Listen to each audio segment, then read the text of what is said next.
Assalamualaikum warahmatullahi wabarakatuh. Alhamdulillahi rabbil alamin. Sallallahu wasallam wa baraka ala nabiyyina Muhammadin wa ala alihi wa ashabihi wa tabi'in wa man tabi'ahum bi ihsanin ila yaumiddin wa sallama tasliman katsira, amma ba'd. Para jamaah kaum muslimin wal muslimat rahimani wa rahimakumullah. Masuk kepada bab yang baru, babu ma jaa fi dzabhi li ghairillah. Bab tentang apa yang datang berkaitan menyembelih untuk selain Allah. Di bab ini muallif masih menjelaskan kepada kita, yaitu di antara bentuk-bentuk kesyirikan, yaitu menyembelih untuk selain Allah Subhanahu wa ta'ala.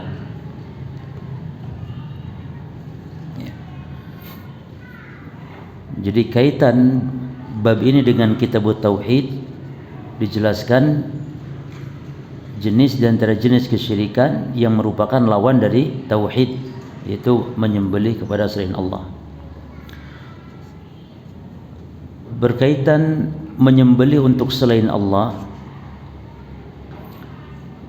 maka para ulama menjelaskan rincian hukumnya.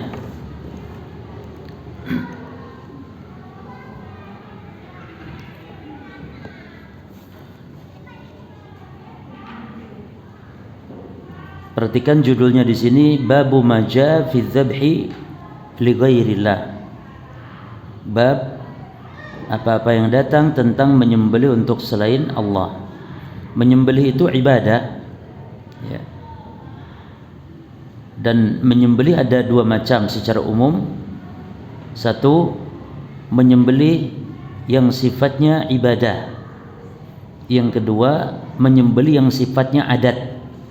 Secara umum bagi dua, menyembelih yang bersifat ibadah dan menyembelih yang bersifat adat. Kalau menyembelih yang sifatnya adat, ya untuk dimakan, ya kadzabhi lil akil, ya, maka ini adat. Yang hukum asalnya apa kalau adat? Mubah. Al aslu fil asya al ibahah. Jadi hukum asalnya mubah. Al aslu fil asya' al-ibahah. Dan hukum mubah ini para jamaah sekalian, kalau kita belajar usul fikih, ya, hukum mubah ini nanti berlaku hukum taklifi yang 5. Yang asalnya mubah bisa jadi haram, yang asalnya mubah bisa jadi makruh, yang asalnya mubah bisa jadi wajib, yang asalnya mubah bisa jadi sunnah, dan bisa jadi tetap pada hukum asalnya, yaitu mubah. Contoh, pakai minyak wangi, hukum asalnya apa? Mubah. Beli minyak wangi hukum asalnya mubah. Tapi kalau dipakai untuk ke masjid maka menjadi sunnah. Membeli minyak wangi yang hukum asalnya mubah menjadi sunnah. Beli baju hukum asalnya sunnah, mubah saja, tapi bisa menjadi wajib kalau tujuannya untuk menutup aurat, ya. Maka sekali lagi, hukum asal menyembelih yang sifatnya adat adalah mubah, dan hukum mubah tajri fihi ahkamul khamsah, dan hukum asal mubah ini berlaku padanya hukum taklifi yang 5. Dalam ilmu usul fikih, hukum taklifi itu ada 5. Ada wajib yang berkaitan dengan perintah, ya. Ada wajib, ada sunnah, ada haram, ada makruh. Yang berkaitan dengan perintah itu ada 2 macam, yang wajib dan yang sunnah atau yang mustahab, nama lainnya. Yang berkaitan larangan juga 2, apa itu? Haram dan makruh. Lalu yang tidak ada kaitan dengan perintah dan larangan adalah mubah, ya. Taib. Maka menyembelih untuk dimakan atau yang sifatnya mubah, ya, masalah adat kebiasaan, maka ini dianggap mubah karena tidak ada unsur apapun, tidak ada unsur taqarrub kepada Allah, tidak ada. Tapi adapun menyembelih yang kedua adalah sembelihan yang sifatnya ibadah, ya, seperti untuk sedekah atau untuk kurban atau untuk akikah atau sembelihan saat haji.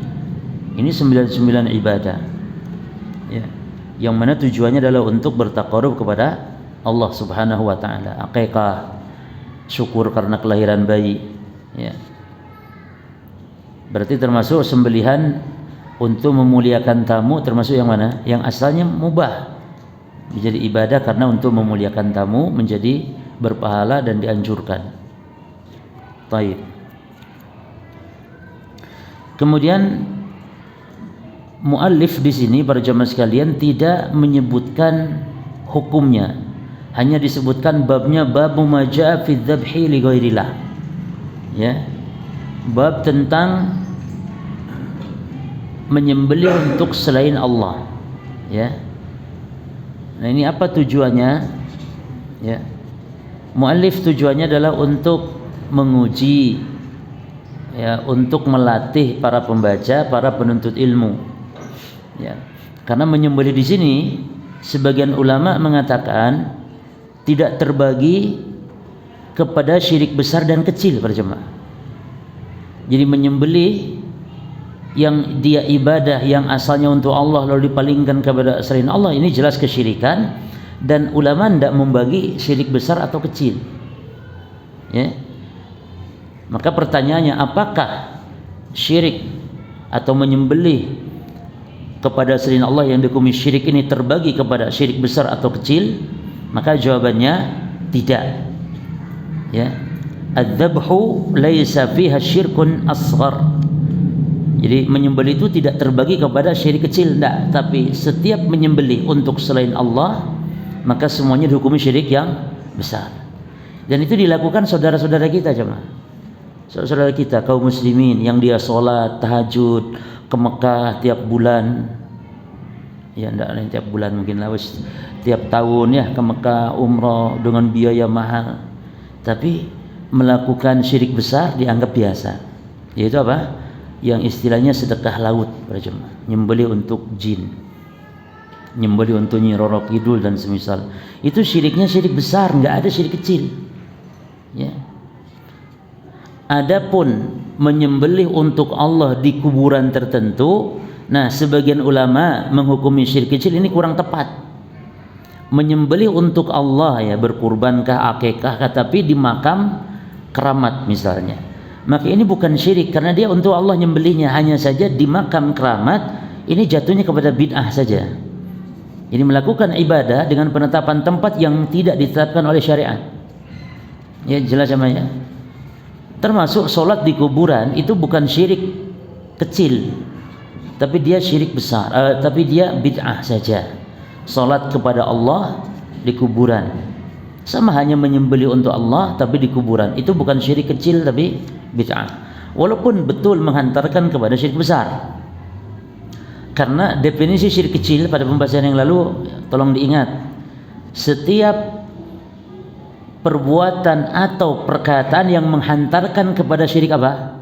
Besar, dan agama menamakannya apa? Syirik. Seperti bersumpah dengan nama selain Allah, ada disebutkan kata-kata syiriknya, man halafa bi ghairillahi faqad asyrak. Berarti syirik kecil itu kuyudnya itu ikatannya itu dua, atau syaratnya itu dua. Syirik kecil itu, satu, dia tuh menghantarkan atau wasilah sarana menuju syirik besar dari perbuatan atau perkataan. Terus kuyud yang kedua apa? Agama menamakannya syirik. Tapi sekedar menghantarkan kepada syirik besar perbuatan atau perkataan, tapi agama enggak menamakan syirik, maka tidak dinamakan syirik kecil. Jelas ya? Seperti apa? Salat di kuburan, itu bukan syirik kecil walaupun menghantarkan kepada syirik besar.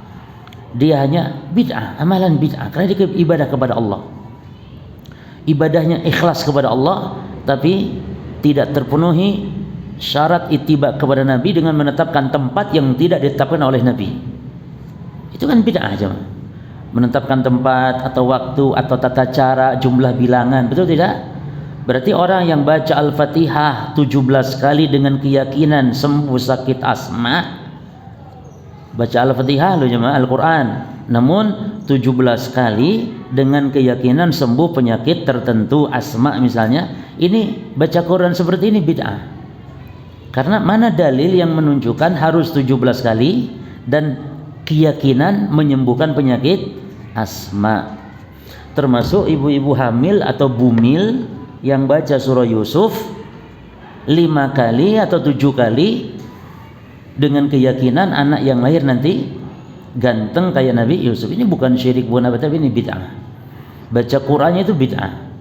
Tapi coba ibu hamil kalau baca surat Yusuf saja, tidak meyakini apapun, tidak meyakini harus sekian kali, berpahala tidak? Berpahala. Jadi bukan tidak boleh baca surat Yusuf ibu hamil, yang tidak boleh itu penetapkan jumlah tertentu dan keyakinan tertentu. Jelas ya? Jadi sekali lagi, hal yuqsam adzabhu ila syirkin akbar wa ila syirkin asghar? Apakah pembagian menyembelih untuk selain Allah dibagi kepada syirik besar dan kecil? Al-jawab la. Al-jawab tidak. Adzabhu laisa fiha syirkun asghar. Ya. Menyembelih untuk selain Allah tidak ada dia hukumnya syirik kecil, ndak. Li'anna dzabha ibadah. Karena menyembelih adalah ibadah. Ya. Karena dia menyembelih adalah ibadah, dan memalingkan ibadah kepada selain Allah enggak ada syirik yang kecil. Baik. Kemudian pembahasan berikut ini muqaddimah para jemaah sebelum kita baca kitabnya, kitab Al-Mulakhas. Pembagian bahwa menyembelih untuk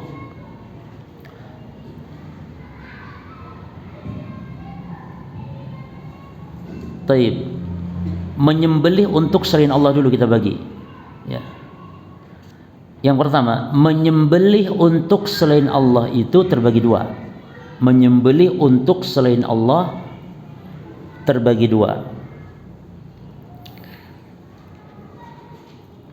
Satu, menyembelih untuk selain Allah dalam rangka taqarrub kepada selain Allah tersebut, dan dalam rangka pengagungan kepada selain Allah tersebut, maka ini syirik besar. Sekali lagi, idza dabaha li ghairillahi taqarruban wa ta'dhiman, apabila menyembelih untuk selain Allah dalam rangka taqarrub. Ya, contoh taqarrub apa? Contoh yang menyembelih untuk Nyi Roro Kidul misalnya, kan itu dalam rangka untuk taqarrub kepada Nyi Roro Kidul supaya Nyi Roro Kidul ini tidak marah, sehingga Nyi Roro Kidul tidak mendatangkan bala bencana. Tuh lihat, kalau orang sudah syirik dalam rububiyah, meyakini Nyi Roro Kidul bisa mendatangkan mudarat, itu kan rububiyah, itu pasti jatuh kepada syirik apa? Ibadah atau uluhiyah, pasti itu. Ya. Sekarang kenapa orang nggak ada yang nyembah tisu ini? Kenapa nggak ada orang yang ibadah kepada tisu?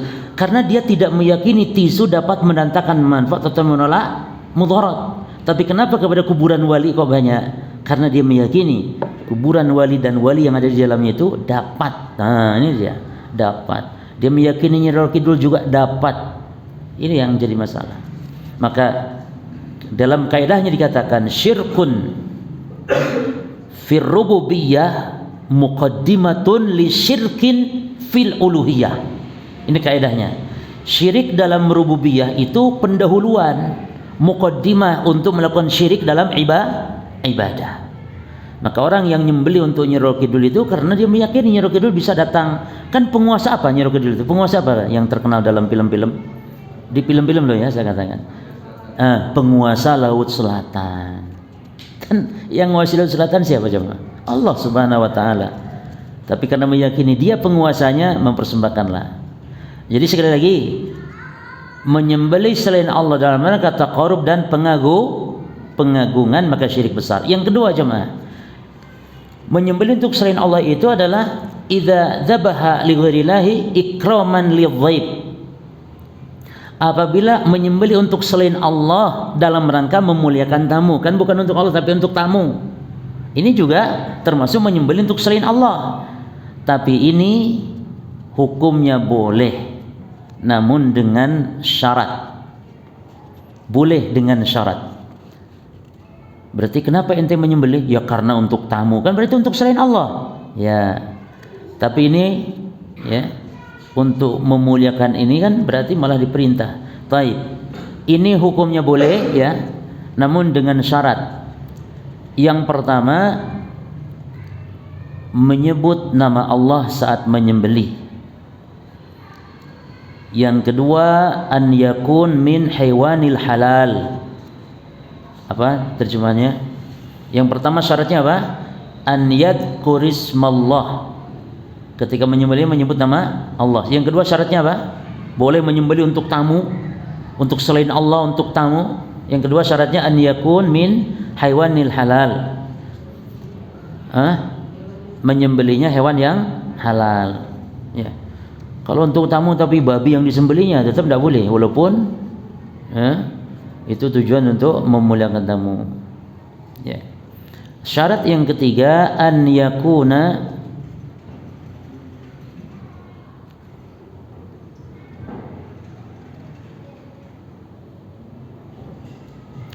bi'alatin hadatin, dengan senjata atau alat yang tajam.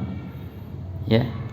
Ini syarat bolehnya menyembelih untuk tamu, untuk selain Allah, dalam rangka untuk apa? Agar tamu makan sembelihan kita. Baik.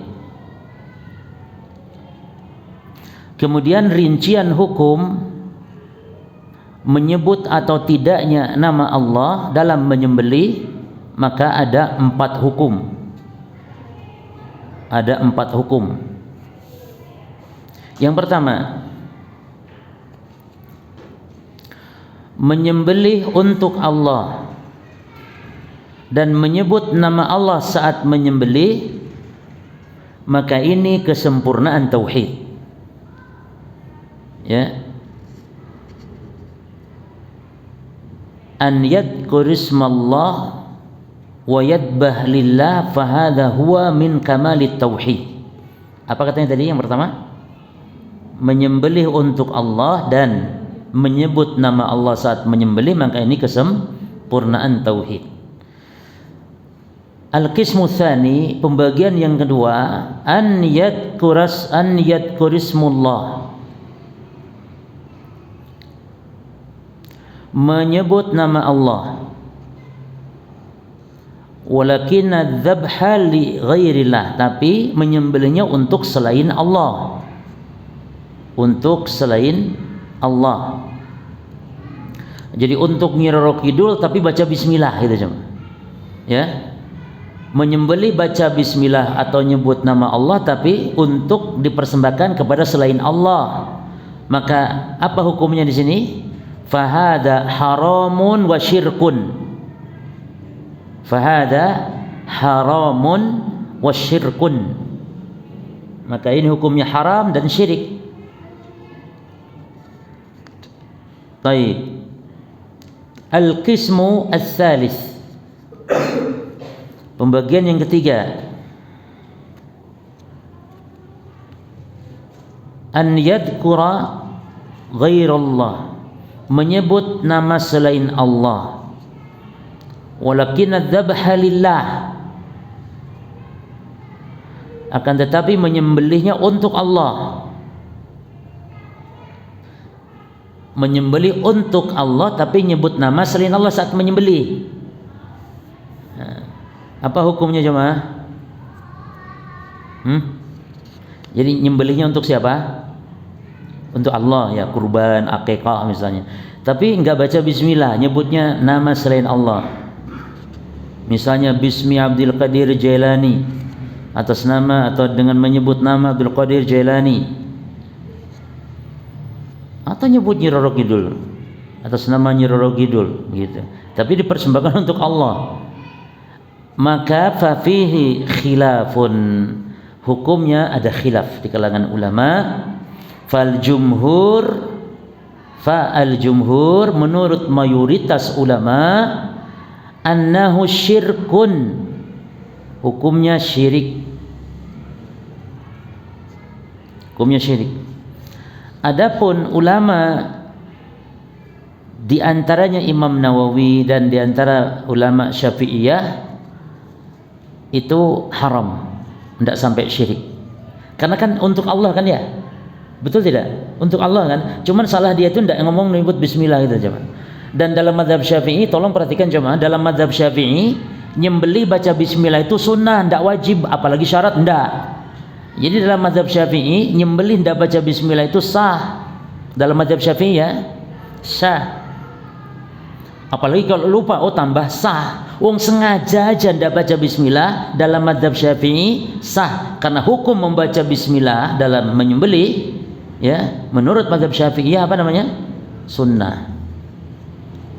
Menurut mazhab mayoritas wajib, menurut mazhab sebagian ulama hukumnya syarat bismillah itu. Dan yang benar syaratnya. Jadi tidak sah kalau menyembelih tidak baca bismillah. Karena kata Nabi, ma anharad dam wa dzukira rasulullahi alaihi faqul. Perhatikan hadisnya, kata Nabi, setiap hewan yang disembelih dialirkan darah dan disebut nama Allah, maka makanlah. Berarti kalau dua syarat tidak terpenuhi, enggak disebut bismillah dan tidak dialirkan darahnya hewan, tidak disembelih, maka berarti jangan dimakan, kan itu mafhumnya. Taib.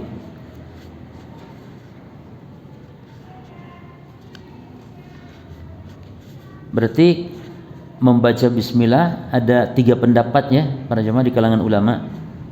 Dan ini khilaf seperti ini para jemaah sekalian, khilaf yang mu'tabar, khilaf yang kita diperintah untuk sikap kita adalah toleran, lapang dada. Tapi kita tetap wajib untuk memilih pendapat yang rajih. Perhatikan cara kita mensikapi khilaf ini. Saya bagi dulu. Tolong dicatat, saya bagi dulu. Khilaf terbagi 2. Satu khilafut tanawwu'. Khilaf tanawwu' namanya. Apa itu khilaf tanawwu'? Perbedaan pendapat yang tidak saling menafikan, atau perbedaan yang tidak saling menafikan, yang sifatnya perbedaan yang beragam, yang sifatnya beda itu hanya dalam ibarah atau ungkapan saja, hakikatnya tidak khilaf. Nah, khilaf tanawwu' ini semuanya benar, silahkan memilih. Nah, itu namanya khilaf tanawwu'. Ya, apa contoh khilaf tanawwu'? Contohnya adalah keanekaragaman tata cara ibadah yang diajarkan Nabi. Itu kan beraneka ragam, berarti kita boleh memilih, semuanya benar. Contoh yang lain, beraneka ragaman bentuk zikir, seperti istiftah. Ya kan, istiftah itu ada belasan macam jemaah. Dzikir setelah sholat itu ada puluhan macam. Itu semuanya benar, kita boleh memilih.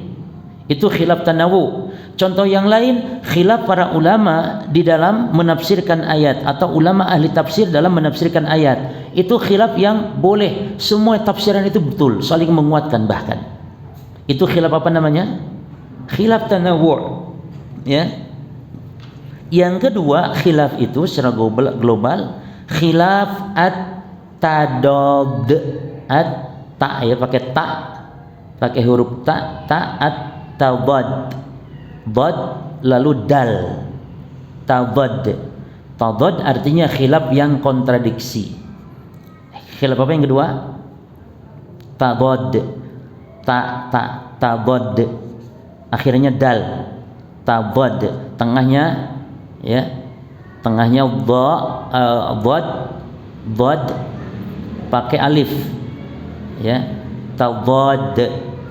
Apa artinya tadad? Khilaf yang kontradiksi. Nah, khilaf yang kontradiksi ini maknanya berarti kontradiksi ini bertolak belakang. Yang satu mengatakan boleh, yang satu tidak boleh. Yang satu mengatakan haram, yang satu halal. Yang satu mengatakan sunnah, yang satunya bid'ah. Itu khilaf kontradiksi namanya. Nah, khilaf ini ada 2 bagian lagi. Pertama, khilafun jaiz, khilaf yang boleh. Tadad yang boleh. Tadad yang istilah lain mu'tabar. Tadad yang sa'igh, yang boleh, ya, yang dimaafkan oleh syariat. Yang ini khilaf ini jemaah terjadi hatta di zaman para sahabat, terjadi di para imam-imam yang 4. Khilaf tadad yang boleh ini, jelas ya.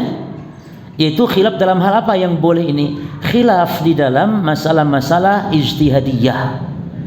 Dalam masalah-masalah ijtihadiyah. Itu terjadi khilaf di zaman sahabat.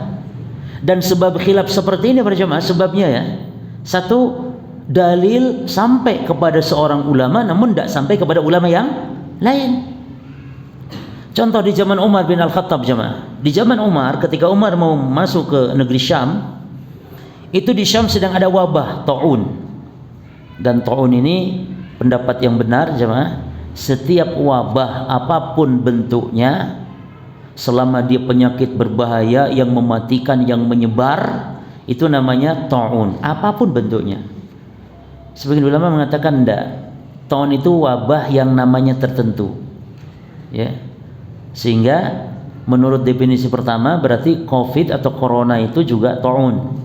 Nah, sebagian ulama mengatakan corona bukan ta'un, ya, enggak disebut ta'unnya ini, tapi wabah, wabah corona, wabah ta'un, wabah ini, wabah itu gitu.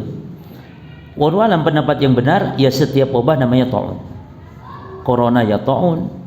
Terus sekarang emaknya kan ada sekarang emaknya Omikron, emaknya corona juga ta'un aja kalau benar, kalau itu memang wabah. Yang jelas setiap wabah disebut ta'un. Nah, ketika Umar di tengah jalan bingung, musyawarah dengan sahabat. Ada Ansor Muhajirin di situ. Bingung jemaah, masuk enggak nih kita ke Syam? Karena ada wabah gitu, bingung. Karena belum sampainya hadis kepada Umar tentang hadis bahwa kalau kita ada di suatu negeri, wabah datang, kita jangan pergi meninggalkan, lari dari wabah itu. Tapi kalau wabah ada di suatu negeri, kita masih di luar, nggak boleh masuk. Hadis ini belum sampai. Datanglah akhirnya Abdurrahman bin Auf. Kata Abdurrahman, saya tahu. Akhirnya Abdurrahman datang menyampaikan kepada Umar yang sedang pada bingung khilaf antara masuk Syam atau balik. Akhirnya ketika Abdurrahman bin Auf datang, ya, dalam sebuah keperluan, waktu itu belum ada, datang di tengah jalan itu memberitahukan hadis itu kepada Umar. Akhirnya Umar balik. Tuh, jadi khilaf ulama itu karena hadis tidak sampai. Yang kedua, khilafnya ulama bisa jadi memahami hadis yang beda, ya, memahami hadis yang beda hadisnya. Yang ketiga bisa jadi jemaah hadisnya sudah sampai cuma lupa. Nah, ulamanya lupa, bisa. Baik. Maka contoh-contoh sekarang ya, seperti masalah qunut subuh. Ini khilaf apa ini? Tadad. Dan khilaf yang mu'tabar, yang boleh, yang harus kita lapang dada. Tapi kita tidak boleh dalam mengamalkan khilaf tadad ini, tidak boleh juga seperti itu. Artinya boleh-boleh saja pakai semuanya. Enggak, yang betul semua itu khilaf apa tadi? Yang benar semuanya khilaf tanawu. Kalau khilaf tadad nama yang kontradiksi, pasti yang betul harus salah satu, kita pilih mana yang kuat. Contoh kunut subuh, nggak boleh mengatakan yang kunut betul, yang tidak kunut juga betul. Lah, yang tidak betul katanya yang tidak salat subuh. Ini tidak mendidik ini.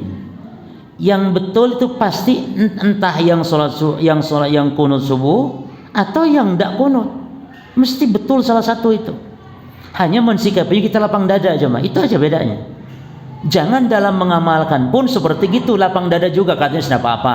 Yang kunut silahkan, ya kita mau kunut. Lah, nggak boleh. Harus memilih yang roji, yang kuat. Dan yang kuat dalam masalah ini madhabnya Hambali. Pendapat Imam Ahmad yang benar. Yang kata Imam Ahmad, kunut subuh terus-terusan adalah bid'ah. Imam Syafi'i mengatakan sunnah. Tuh. Jadi ulama kita bisa berbeda pendapat dalam hal menghalalkan dan mengharamkan, bisa beda pendapat dalam hal membid'ahkan dan mensunnahkan. Jadi tidak tidak harus baper gitu jemaah. Yang kunut subuh jangan baper ketika disebut oleh yang tidak kunut bahwa kunut subuh adalah bid'ah. Itu keyakinan dia, hormati. Jadi hormatilah yang mengatakan bid'ah. Jangan harus menghormati itu yang membid'ahkan harus menghormati kepada yang dibid'ahkan, tidak, harus dua-duanya hormat dalam hal sikap terhadap khilaf tadad yang sa'ir yang boleh. Jelas ya? Ini masalah khilafiyah fikihiyah ini para jamaah sekalian 80% masalah fikihiyah ini masalah khilafiyah. Yang itu kita lapang dada. Termasuk Imam Malik mengatakan, Imam Malik jemaah Imam Malik. Makanya ulama Malikiyah pun banyak yang tidak setuju. Tapi ini khilaf. Imam Malik mengatakan daging anjing atau anjing itu makruh, tidak sampai haram, makruh. Ya, dan anjing tidak najis dalam mazhab Maliki. Ini khilafiyah yang mu'tabar ini, yang kita harus lapang dada kepada saudara kita yang mazhab Maliki yang mengatakan anjing adalah bukan halal loh, cuma ojo ngomong halal. Imam Malik tidak menghalalkan, tapi makruh. Apa makruh itu? Yani kalau dimakan tidak dosa gitu cuma.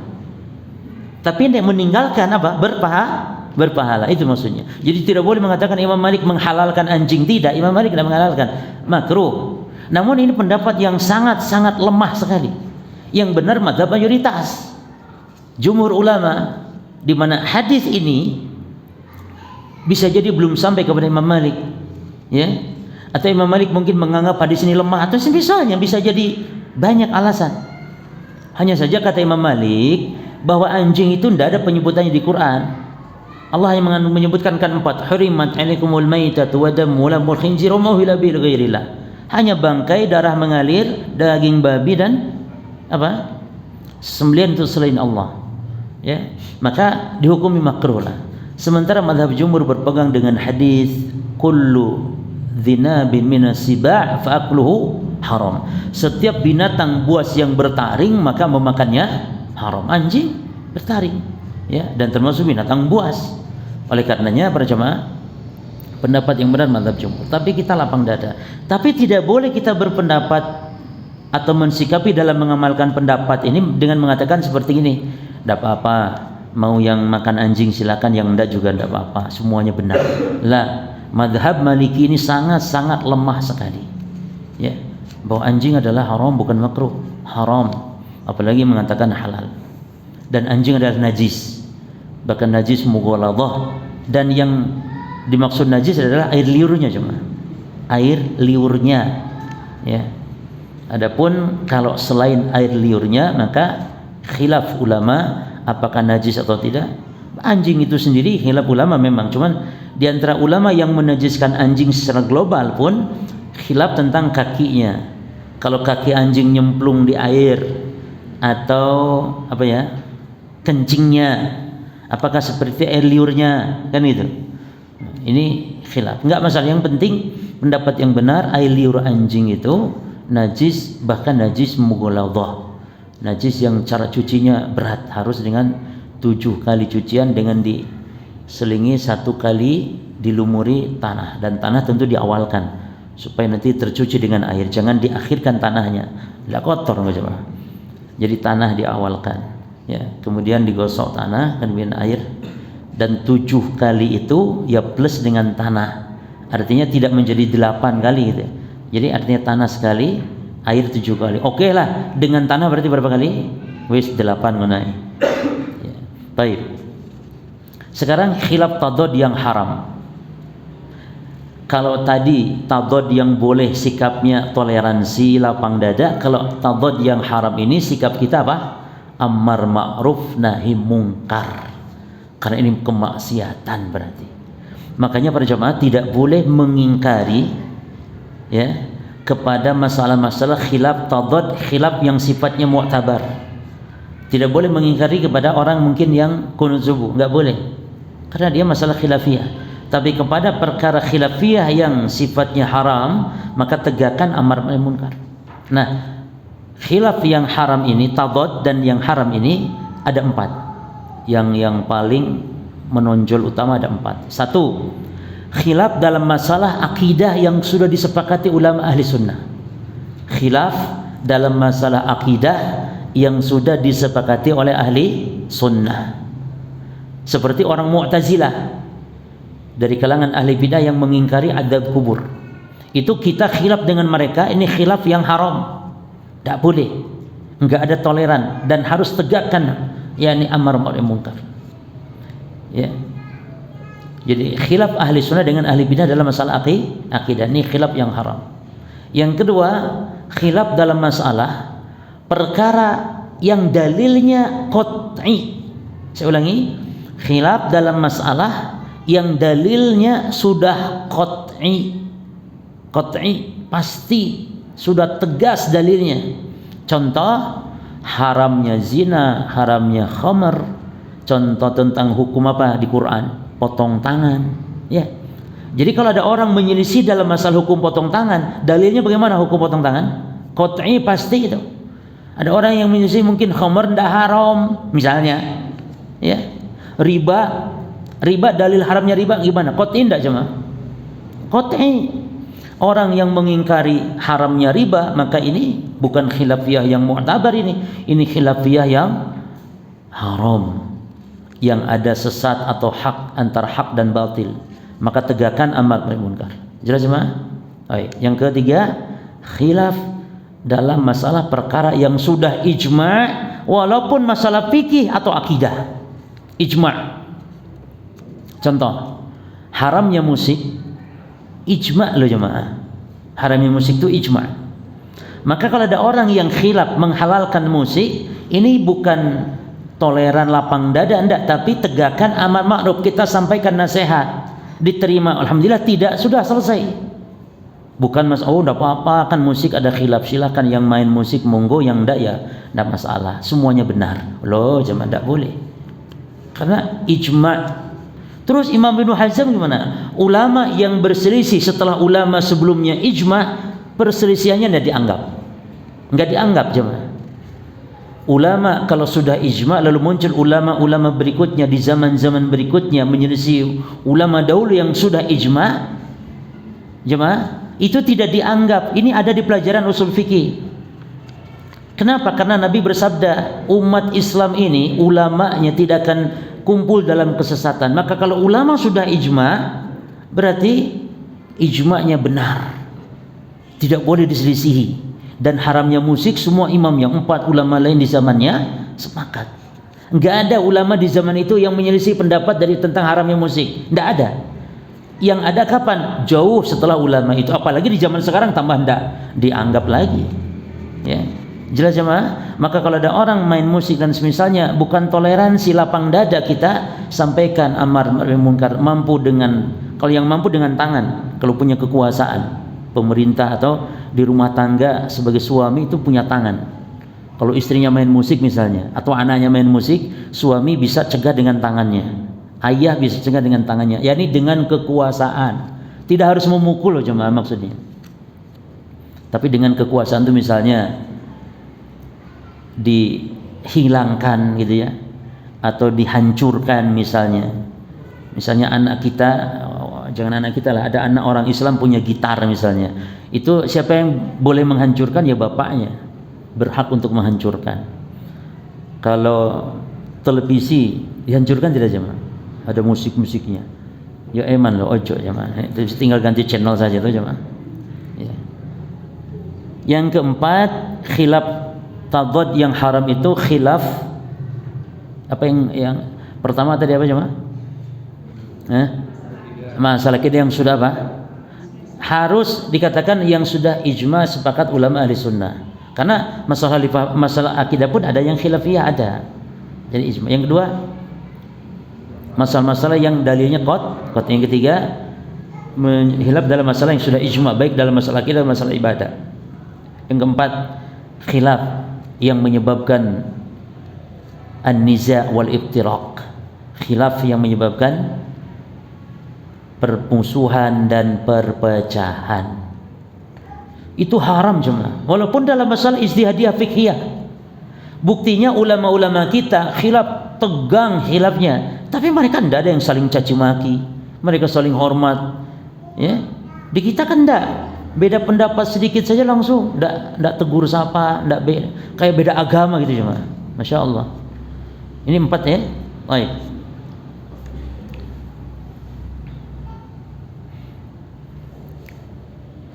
Terus yang berarti membaca bismillah ketika menyembelih masalah khilafiyah bukan? Hukum membaca bismillah ketika menyembelih khilafiyah bukan? Khilafiyah. Saya tanya lagi, khilafnya yang mana? Tanawu' atau tadad? Tanawu' atau tadad? Tadad. Baik. Saya tanya lagi, tadadnya yang mana? Yang sa'ig, yang boleh atau yang haram? Jemaah. La, enggak ada ijma'. Yang Ini masalah ijtihadiyah. Jadi khilaf yang boleh. Cirinya apa cuma? Ciri khilaf tadad yang boleh itu adalah yang khilafnya di situ siapa? Ulama-ulama ahli sunnah. Kan yang beda Syafi'i, Maliki. Tapi kalau bedanya Khomeini sama Syafi'i, Khomeini sama Syafi'i, ini khilaf yang haram jemaah. Ya. Jelas ya? Atau Jahmiyah, Jaham bin Safwan, khilafnya dengan Syafi'i misalnya, nah itu khilaf antara ahli bidah dengan ahli sunnah. Jadi itu khilaf tak. Taib, hukum daging anjing, khilaf yang mana ini? Hukum daging anjing. Tadad yang saig yang boleh, khilaf yang mu'tabar, kunut subuh dan seterusnya. Taib, adanya azab kubur atau tidak adanya azab kubur, ini khilaf. Khilaf yang mana ini? Tadad yang mana? Yang mana? Iya, kelompoknya yang mana? Yang tadad yang haram. Karena perbedaannya dalam masalah akidah ahli sunnah dengan ahli bid'ah. Yang meyakini tidak ada azab kubur siapa? Mu'tazilah. Yang meyakini adanya azab kubur. Sekarang saya tanya lagi. Azab kubur menimpa ruh atau jasad? Ini khilafiyah. Tanawu bukan?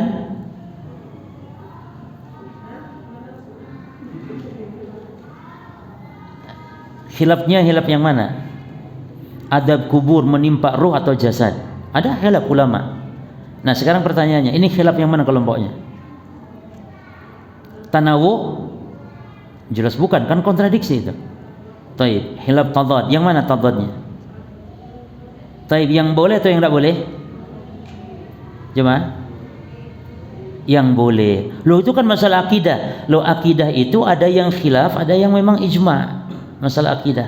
Kalau tentang ada tidaknya azab kubur itu ijma', maka menyelisihi akidah yang sahih. Adapun kalau menimpa ruh atau jasad, ini khilaf para ulama ahli sunnah. Berarti khilaf yang mu'tabar, yang kita lapang dada. Ya, tapi kita rojikan tetap yang mana yang kuat gitu. Tetap yang kuat adalah azab kubur menimpa ruh dan jasad sekaligus. Namun yang dominan merasakan azab kubur apa? Yang dominan ruh. Tapi jasad ikut sakit. Kalau di dunia jasad yang merasakan tapi ruh mengikut. Yang dominan jasad. Antum kalau dipukul, kalau diiris tubuh, kalau dipukul tubuh, itu yang sakit apa? Jasad, tapi ruh mengikuti, ya. Terus kita lanjut lagi yang keberapa sekarang? Yang keempat jemaah ya? Atau selesai?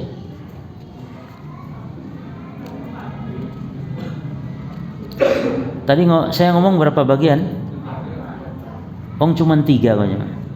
3 ya? Wes selesai. Atau 4? Wes 4 tambah 1 wes. Tambah 1.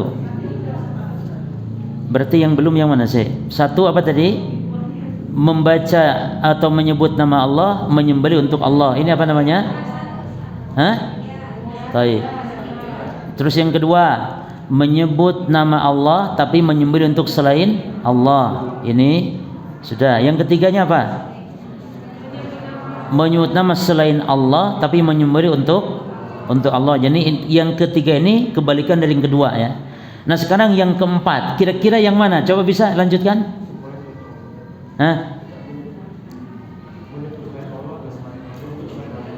Menyembelih untuk selain Allah dan menyebut nama juga selain Allah, kan gitu ya? Apa hukumnya nih?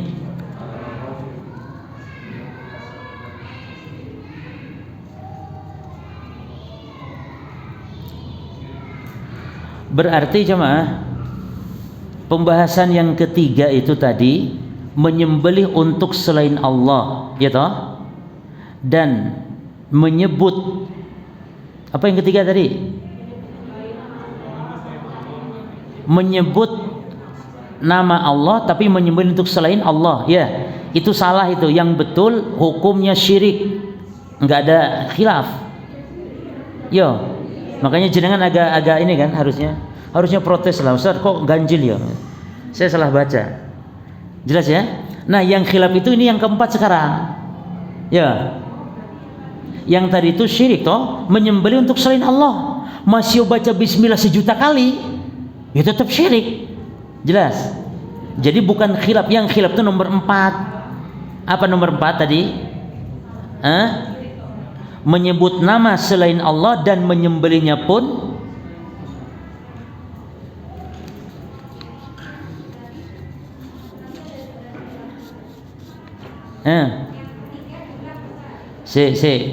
yang kedua, pertama jelaskan ya, itu ahli tauhid. Yang kedua ini apa? Menyebut nama Allah tapi menyembelih untuk selain Allah. Apa hukumnya? Ya, haram dan syirik. Jelas. Yang ketiga kebalikannya toh. Apa yang ketiga? Menyebut nama selain Allah tapi menyembelih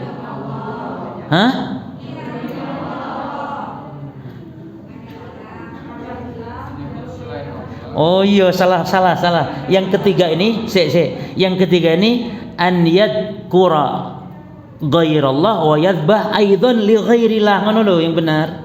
Yang ketiga ini tidak menyebut nama Allah dan menyembelih juga untuk selain Allah. Ini kan tambah nemen gitu jemaah. Berarti ini lebih parah dari yang nomor lebih parah dari yang nomor 2 kan gitu. Ya. Jadi yang nomor 3 ini menyebut nama selain Allah dan menyembelih untuk selain ngono lho. Maka ini juga syirik. Ono 4 sih ta. Ono 4. Nah, yang sok betulkan dulu. Jadi nomor 2 dan nomor 3 itu sama hukumnya syirik juga. Bedanya di mana gitu loh, bedanya. Semuanya selain Allah, hanya bedanya nomor 2 menyebut nama Allah, yang ketiga ini tidak nyebut nama Allah. Jadi lebih parah nomor 3 ini tentunya. Jelas ya? Nah, sekarang yang nomor 4 ini khilaf tadi. Yang keempat sekarang, menyebut nama selain Allah tapi menyembelih untuk Allah. Sebenarnya podo aja ya, ini nomor 3, cuman supaya enak ini nomor 4 gitu loh. Ya wes gitu aja. Hukumnya ada khilaf ulama ya. Menurut jumhur apa? Syirik. Tapi menurut sebagian ulama seperti Imam Nawawi tidak sampai syirik tapi haram. Ya, ojo keliru loh. Ya. Sebenarnya saya tidak keliru sebenarnya, cuman mengurutkan nomor saya yang keliru. Jadi nomor 4 ini saya taruh nomor 3 tadi. Ya, betul tidak? Wes, dibetulkan, jangan keliru, dibetulkan. Yang pertama menyebut nama Allah, menyembelih untuk Allah, ahli tauhid ini. Yang kedua menyembelih untuk selain Allah tapi menyebut nama Allah. Maka ini apa? Menyebut nama Allah tapi menyembelih untuk selain Allah. Ini haram dan syirik. Yang ketiga, menyembelih untuk selain Allah dan menyebut nama juga selain Allah. Maka ini super syirik berarti kan ya.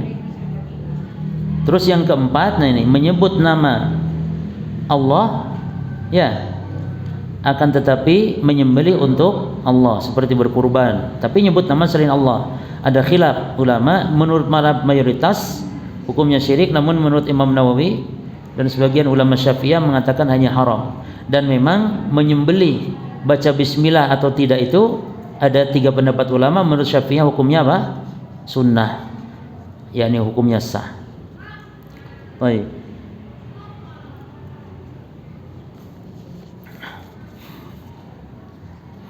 Tapi kita baca apa perkataan Syekh di sini. Babu ma jaa fi dzabhi li ghairillahi wa qaulillahi ta'ala.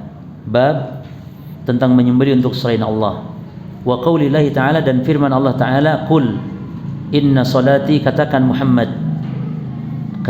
Muhammad, sesungguhnya salatku, wa nusuki, dan nusukku. Nusuk itu ada 2 arti. Satu, nusuk dengan arti umum, artinya ibadah.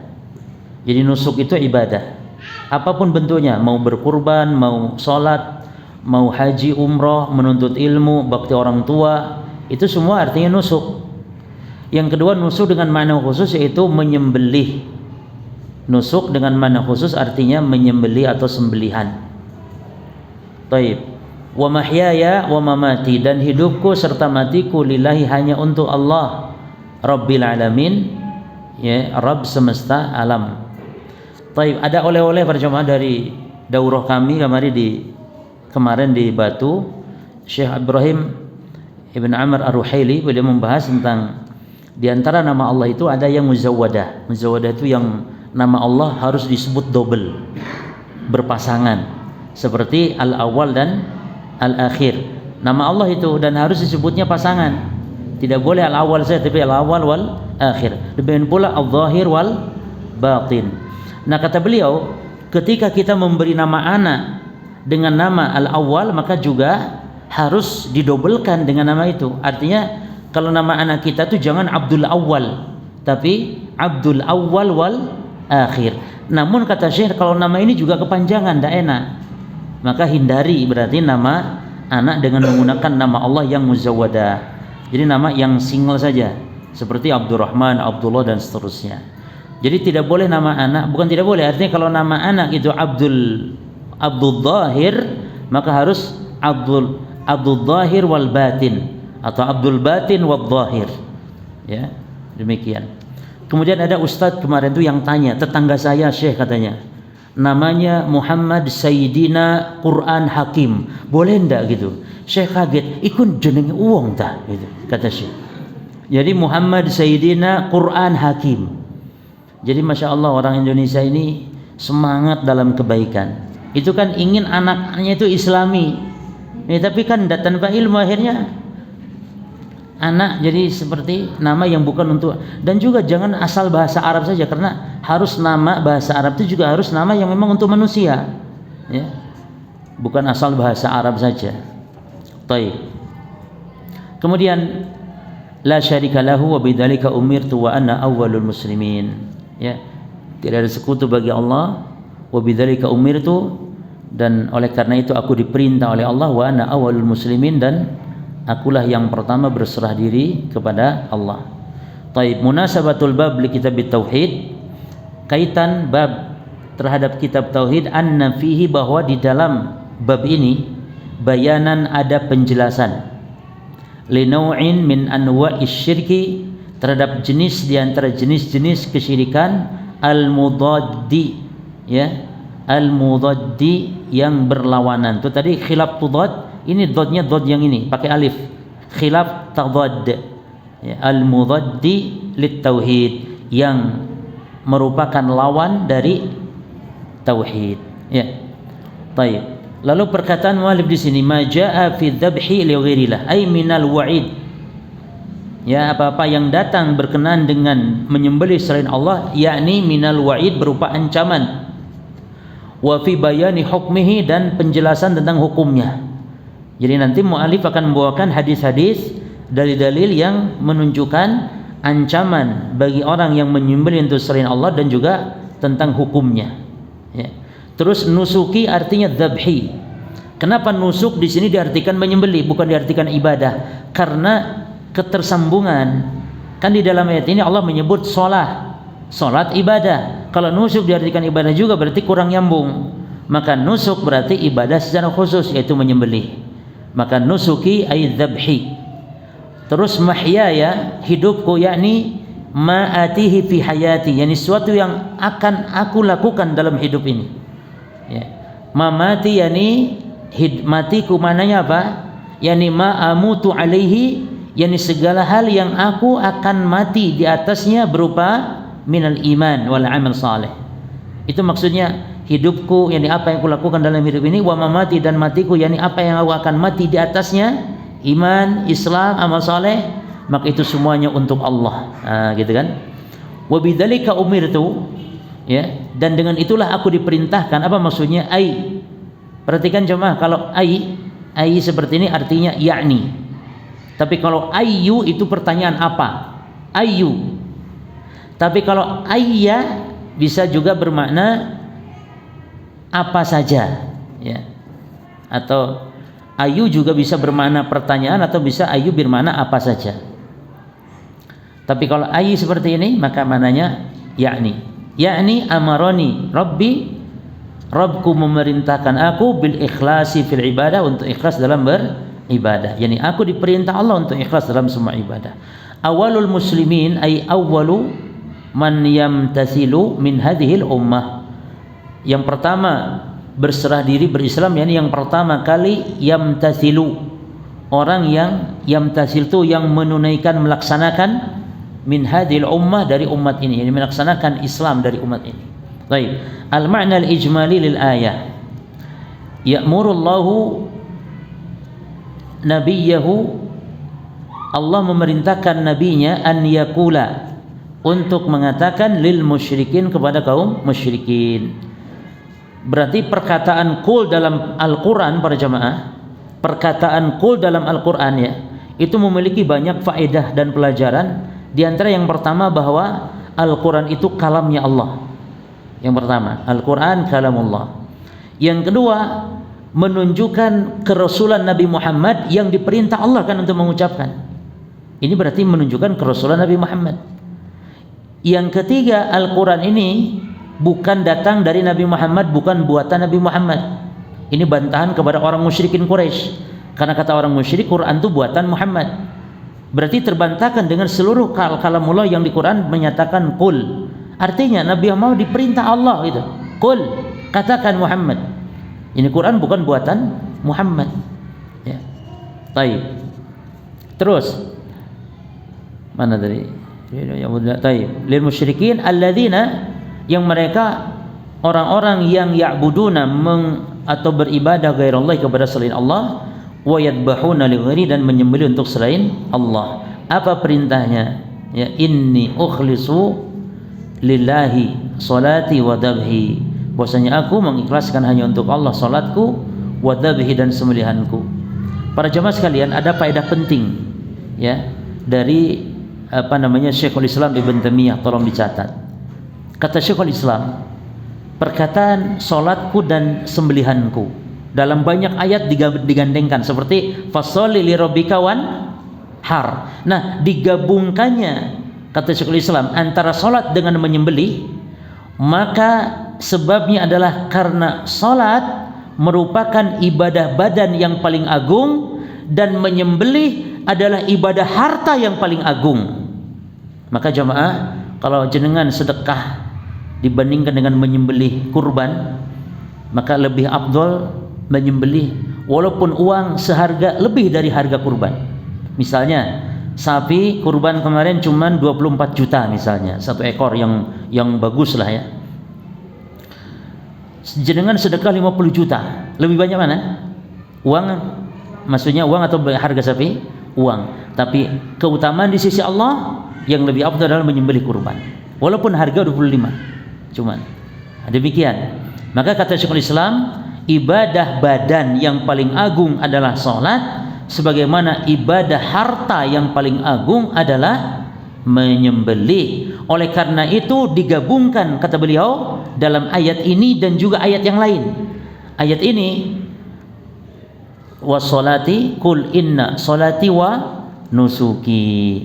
Jelas ya? Baik.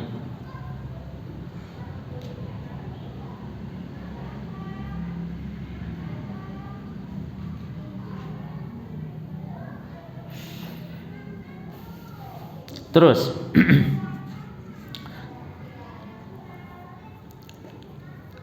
wa ma ahya wa ma amuta alaihi,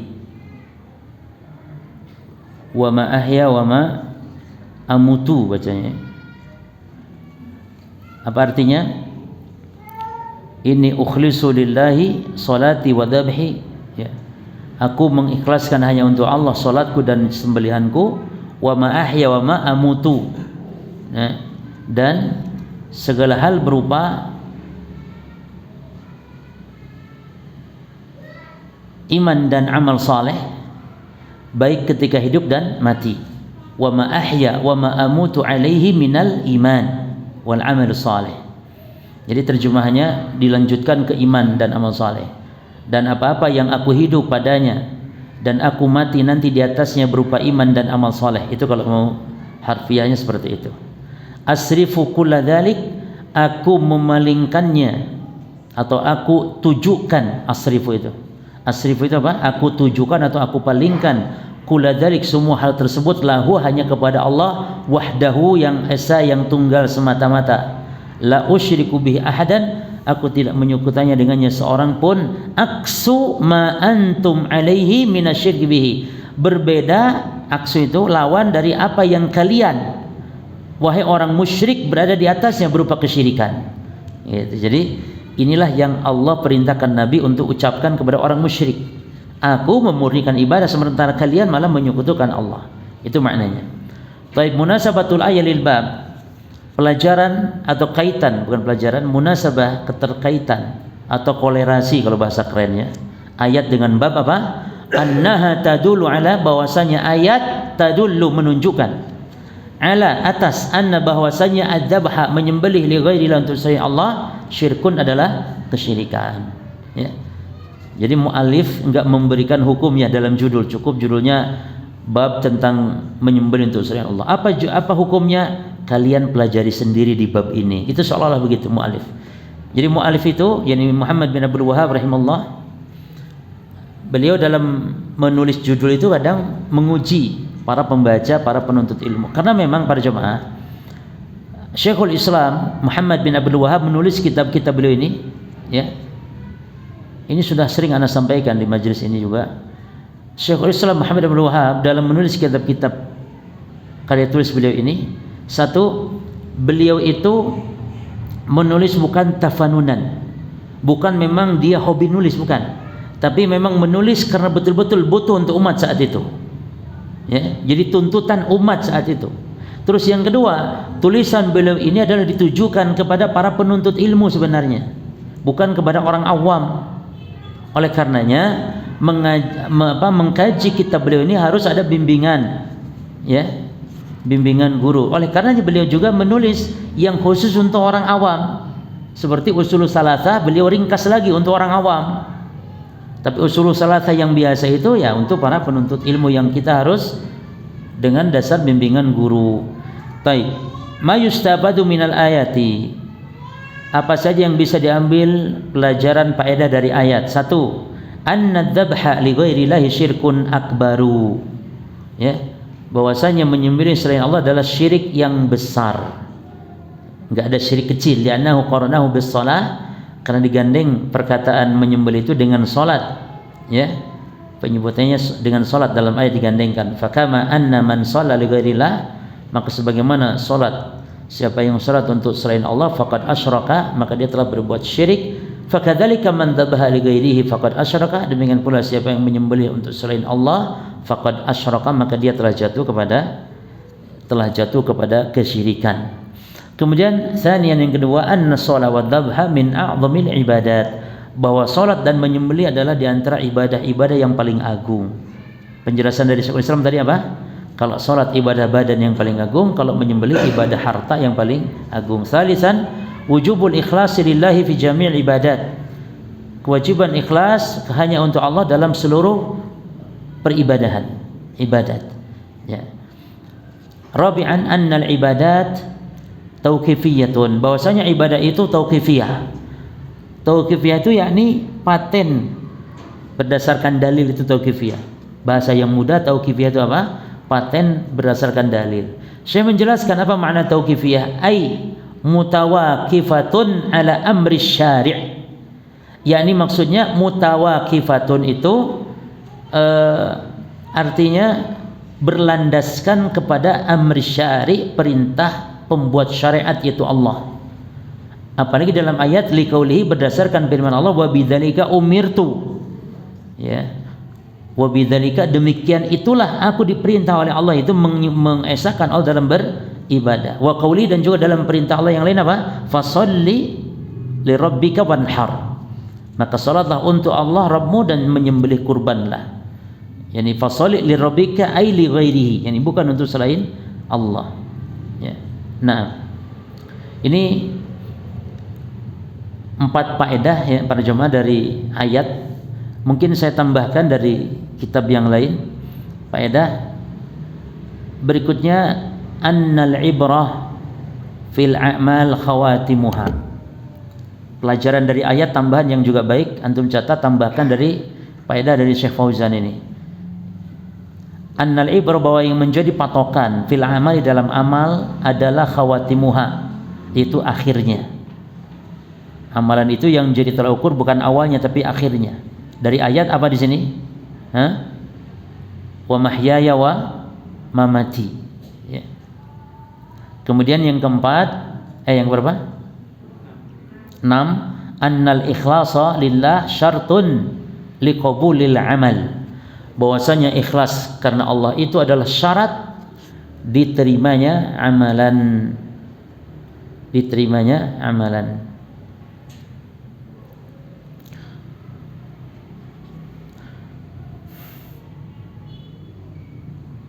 Kemudian pelajaran berikut yang ke-7 antum tambahkan. Anna Nabiyya sallallahu alaihi wasallam huwa awwal man aslama min hadhil ummah min haitsu zaman. Nabi Muhammad adalah orang yang pertama kali masuk Islam atau orang pertama kali berislam di umat ini dari segi zaman.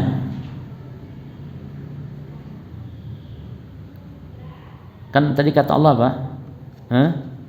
Wa ana awwalul muslimin. Ya. Jadi bukan Nabi Muhammad dari segi zaman di umat ini gitu ya. Yang paling pertama di umat ini. Kalau di umat selain ini juga yang pertama tentu nabi-nabi sebelumnya coba. Tapi maksud awalul muslimin itu yang pertama Nabi Muhammad yang pertama berislam di kalangan umat ini dari segi zaman atau waktunya.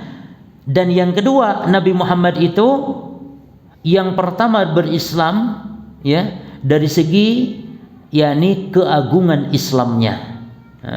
Jadi yang terbaik Islamnya. Taib. Kemudian para jamaah, menyembelih itu disyariatkan juga pada umat sebelum Islam. Dalilnya surah Al-Hajj ayat 34. Dalilnya surah Al-Hajj ayat 34. Walikulli ummatin ja'alna mansakan. Dan tiap umat itu Allah akan menjadikan syariat menyembelih. Jadi mengalirkan darah hewan itu dalam agama manapun itu bentuk ibadah.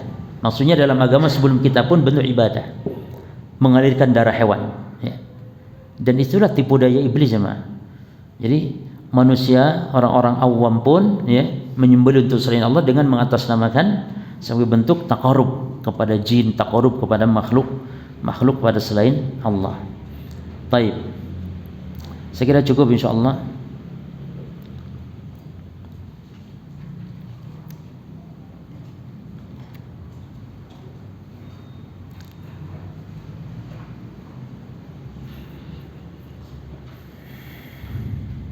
Nanti masuk di ayat yang kedua ya, fasalli li rabbika wanhar. Nah.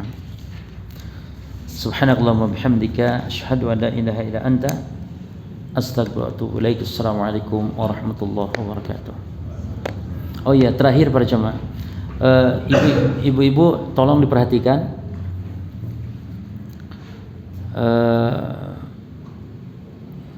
Syekh Shalih Utsaimin itu menjelaskan cara zikir setelah sholat disuruh menghitungkan oleh Nabi. Ya ma'asyaran nisa aqidna bil anamil. Wahai para wanita, hitunglah zikir kalian dengan diikat jari-jari, mengikat jari. Nah caranya adalah, perhatikan prakteknya seperti ini. Jadi jari ini dimasukkan ke dalam seperti ini. Subhanallah, subhanallah. Oke. Iya, piye itu. Ya kalau para ummahat dibuka sedikit, apa pakai cadar semua dibuka sedikit aja. Nah jadi sudah. Jadi caranya ini jari, cara mengikat itu maksudnya ke dalam seperti ini. Subhanallah, subhanallah, subhanallah, subhanallah. Yang salah itu yang keluar seperti ini. Nah, ini yang keluarnya, ini namanya lawan dari al-aqd, namanya al-hal. Al-hal itu keluar. Cara ngitung 2 ciji, loro, telu, papat, limu, biasanya ini. Jadi atau yang biasa kita lakukan seperti ini, yakni ruas jarinya, subhanallah, subhanallah, subhanallah. Ya, jelas ya. Nah, silakan dipraktekkan ke temannya. Jadi ke dalam menghitung itu seperti ini. Itu cara mengakad zikir setelah salat dan dengan tangan yang kanan. Ya, cukup insyaallah. Baik, barakallahu fikum. Assalamualaikum warahmatullahi wabarakatuh.